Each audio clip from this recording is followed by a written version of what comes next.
Efficiency measures, Harold. Nothing personal. Linda smirked as she slid the termination papers across my desk. Your pension won't vest anyway. Saves the company quite a bit, actually. I looked at the woman who'd been my manager for only 8 months, then at the security guard standing behind her. After 31 years, 2 months and 14 days of loyal service to Pinnacle Manufacturing, I was being escorted out like a criminal. My name is Harold Peterson. I'm 64 years old, and I had exactly 72 hours left until my full retirement kicked in. In that moment, watching Linda's satisfied expression, I realized this wasn't about efficiency at all. It was about my $850,000 pension payout. I simply nodded, packed my few personal items, and walked out with dignity intact. Security might have been there to intimidate me, but I wasn't about to give anyone the satisfaction of seeing me break. Besides, I had something Linda didn't know about: 3 decades of institutional knowledge and a union card. My story with Pinnacle started in 1993, fresh out of my mechanical engineering degree. I was 33, eager to build something meaningful, and Pinnacle was expanding rapidly. I started as a junior engineer and worked my way up to senior operations manager, overseeing quality control for their biggest contracts. I'd seen 5 CEOs come and go, survived 3 major recessions, and helped the company grow from 200 employees to over 5,000. Linda Morrison had arrived 8 months ago as regional operations manager, hired directly by the new CEO, Kevin Walsh. She was 31, MBA from some prestigious school, and made it clear from day one that she intended to modernize operations. What that really meant was cutting costs wherever possible, especially in the redundant, older workforce. The signs had been there for months. Suddenly, every process I'd refined over decades was outdated. Every safety protocol I'd implemented was excessive. Every quality standard I maintained was gold plating. Linda had been systematically undermining veteran employees, pushing early retirements, and replacing experienced workers with cheaper alternatives. But I had documented everything. See, when you work in manufacturing for over 3 decades, you learn that documentation isn't just important, it's survival. Every email, every directive, every cost-cutting measure Linda had implemented, I had carefully filed away. Not out of paranoia, but because that's what good engineers do. We keep records. That evening, I made 3 phone calls. First, to my union representative, Mike Chen. Second, to my lawyer, Sarah Williams. Third, to my old friend Robert Harrison, who now worked for the Department of Labor. I didn't ask for favors. I simply scheduled meetings to discuss some interesting patterns I'd noticed in Pinnacle's recent operations. The next morning, while Linda was probably celebrating her cost savings, I was sitting in Mike Chen's office with a stack of documents 3 inches thick. "Harold, this is..." Mike whistled low as he flipped through the files. "This is systematic age discrimination. And if what you're showing me about the safety shortcuts is accurate, every word is documented," I replied calmly. Linda's own emails, directive memorandums, even recorded conversations from meetings. In engineering, we don't make claims without evidence. Mike leaned back in his chair. "Harold, I need you to understand something. If we pursue this, it's not going to be just about your retirement. This could shut down operations." "Mike, Linda fired 47 employees over 50 in the past 8 months. She's cut safety inspections by 60%. She's outsourced quality control to save money. 3 days before my pension vested, she terminated me for efficiency. I'm not looking for a fight. I'm looking for justice." What I didn't mention was what I'd discovered 3 weeks earlier while doing my final quality assessments. Linda hadn't just been cutting costs. She'd been falsifying safety reports to federal contractors. Pinnacle manufactured components for aerospace and defense industries, and the documentation I'd maintained showed a clear pattern of corner cutting that violated federal safety standards. Mike called an emergency union meeting for that afternoon. By 1 p.m., 150 union representatives were packed into the meeting hall, listening as Mike laid out the case.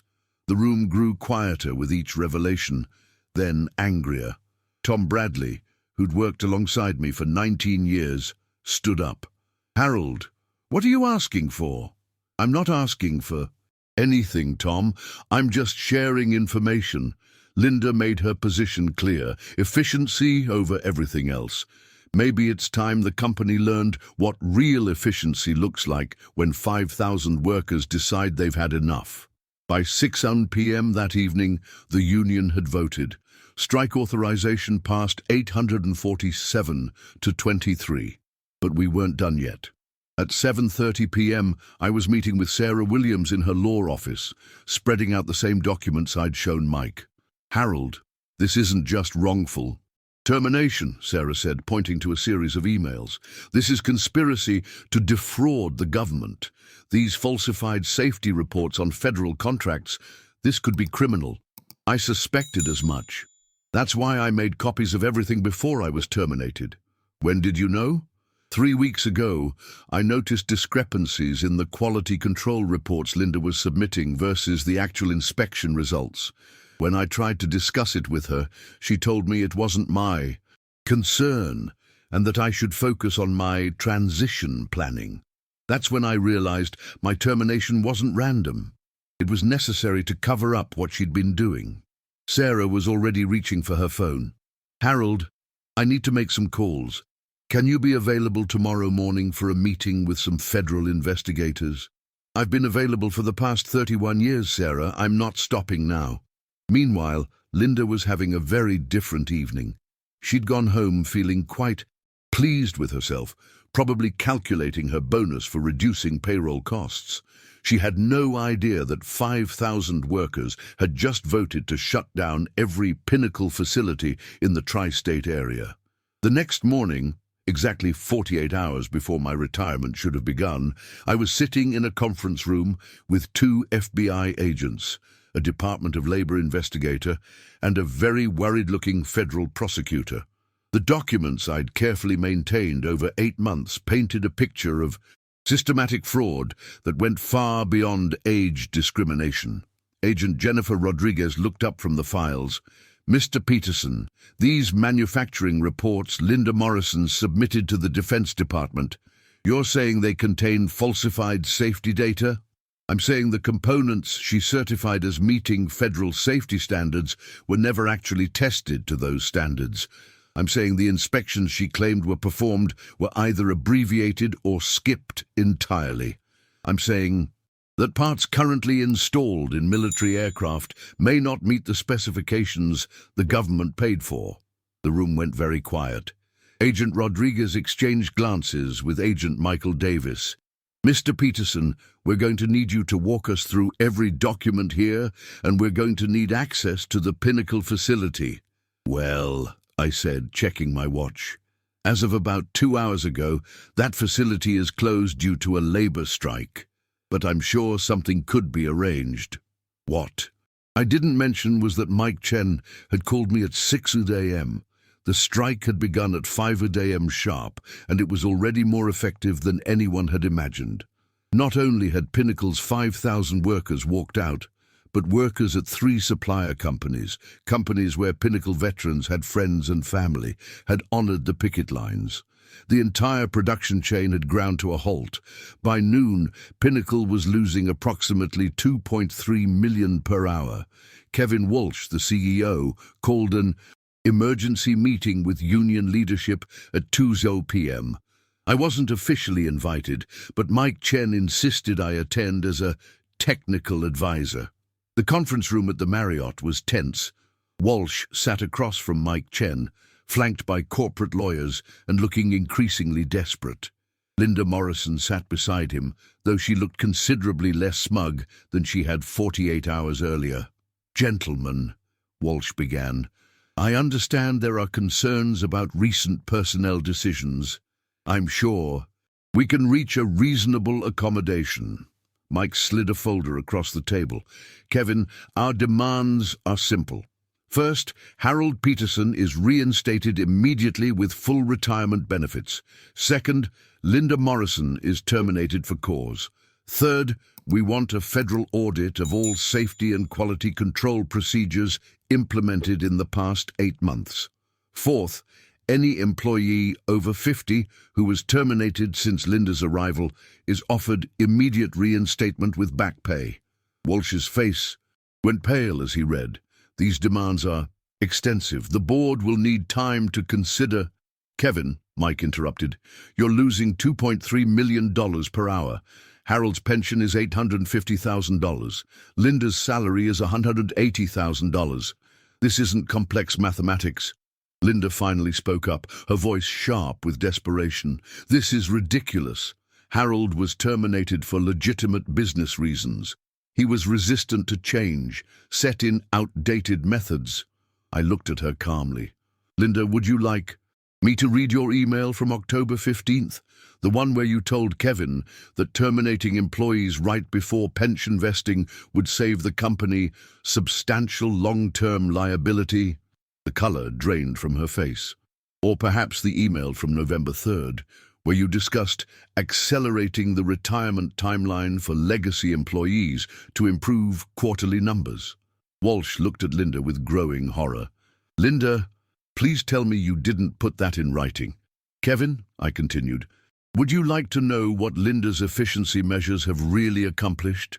In 8 months, workplace accidents have increased 340%. Customer complaints have increased 890%. 3 federal contracts are behind schedule. And most importantly, the safety certifications your company has been providing to the Department of Defense are fraudulent. The room went completely silent. Agent Rodriguez chose that moment to enter the conference room, badge clearly visible. Mr. Walsh, Ms. Morrison, we need to speak with you regarding falsified federal safety reports. What followed was the most satisfying 30 minutes of my 64 years on Earth. Linda tried every manipulation tactic she'd learned at business school. She blamed outdated systems. She claimed she was following orders. She insisted the safety shortcuts were industry standard. She even tried to suggest that I had sabotaged quality control out of spite. Kevin Walsh, to his credit, seemed genuinely horrified as the scope of Linda's actions became clear. It turned out that Linda had been pressured by the board to cut costs aggressively and had decided that safety regulations were merely suggestions that could be worked around. Agent Rodriguez was professional but thorough. Ms. Morrison, these documents suggest you knowingly submitted false safety certifications to the federal government. That's not just fraud, that's a matter of national security. By 4:00 p.m., Linda Morrison was in federal custody. By 5:00 p.m., Kevin Walsh was on the phone with the union, agreeing to every single demand. By 6:00 p.m., I received a formal letter of reinstatement and an apology from the board of directors. But the story doesn't end there. The federal investigation revealed that Linda's cost-cutting measures had put dozens of military aircraft at risk. The falsified safety reports meant that components that should have been stress-tested to withstand extreme conditions had been approved based on paperwork alone. 3 different military bases had to ground their fleets for emergency inspections. Linda Morrison was eventually sentenced to 8 years in federal prison for fraud, conspiracy, and endangering national security. Pinnacle Manufacturing faced $47.8 million in federal fines and had to spend an additional $23.7 million retrofitting aircraft with properly tested components. Kevin Walsh, who claimed ignorance of Linda's actions, was fired by the board 6 months later, when it became clear he had been willfully ignoring safety concerns in favor of short-term profits. As for me, I retired exactly when I was supposed to, 3 days after Linda had tried to steal it from me. My pension was fully vested, plus the company added a $125,000 settlement for the wrongful termination. More importantly, 47 employees over 50 were reinstated, and Pinnacle implemented new policies protecting workers from age discrimination. The union strike lasted exactly 72 hours. The company's losses during those 3 days exceeded $167 million, nearly 200 times my annual salary. I spent my first month of retirement testifying before Congress about corporate fraud in defense contracting. My documentation became the foundation for new federal regulations requiring independent safety audits for military suppliers. 6 months later, I received a call from Robert Harrison at the Department of Labor. "Harold, we've got 3 more companies with suspiciously similar cost-cutting patterns. Any interest in consulting work?" I considered it. At 65, I had decades of experience, institutional knowledge that couldn't be taught in business school, and apparently a talent for recognizing fraud. "Robert," I said, "send me the files." Some people think revenge is about anger, about lashing out when you're hurt. But real justice, the kind that creates lasting change, requires patience, documentation, and the wisdom to know that the most powerful weapon isn't your temper, it's your competence. Linda Morrison thought she was terminating an outdated employee 3 days before his pension vested.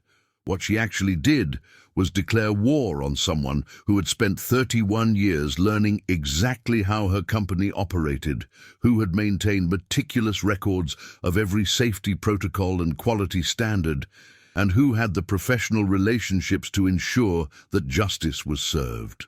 In engineering, we have a saying, measure twice, cut once. Linda never learned to measure. She just kept cutting until she cut herself out of everything she thought she wanted. As I write this, I'm sitting in my home office, reviewing documents for my 4th federal consulting case. My pension provides financial security, but this work provides something more important, the satisfaction of knowing that competence, patience, and integrity still matter. Linda Morrison wanted efficiency. She got it, just not the kind she expected. Sometimes the most efficient solution is to let arrogant people destroy themselves while you carefully document the process. After all, karma doesn't need your help, but proper documentation never hurts.